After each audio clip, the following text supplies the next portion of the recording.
ராமநாதபுரம் மாவட்டம் நயினார்கோவில் அருகே கீரம்பாண்டி கிராமத்தில் அமைந்துள்ள ஸ்ரீ வாழவந்தாம்மன் ஆலய கும்பாபிஷேக விழா வெகு விமர்சையாக நடைபெற்றது. இக்கும்பாபிஷேக விழாவையொட்டி கடந்த வாரம் யாகசாலை பூஜையுடன் கும்பாபிஷேக திருப்பணிகள் தொடங்கியது. தினசரி வைகை ஆற்றிலிருந்து புனித நீர் எடுத்து வரப்பட்டு கணபதி ஹோமம், தனபூஜை உள்ளிட்ட சிறப்பு அபிஷேகம் செய்யப்பட்டது.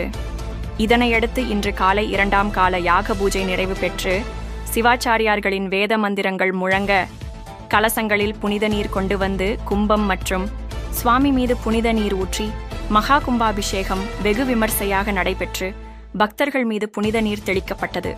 தொடர்ந்து வாழவந்தம்மனுக்கு சிறப்பு அலங்காரம் செய்யப்பட்டு பால், தயிர், சந்தனம், பன்னீர் உள்ளிட்ட திரவிய பொடிகளால் சிறப்பு அபிஷேகம் செய்யப்பட்டது. கும்பாபிஷேக விழாவில் சுற்றுவட்டார கிராமங்களை சேர்ந்த ஏராளமானோர் கலந்து கொண்டனர்.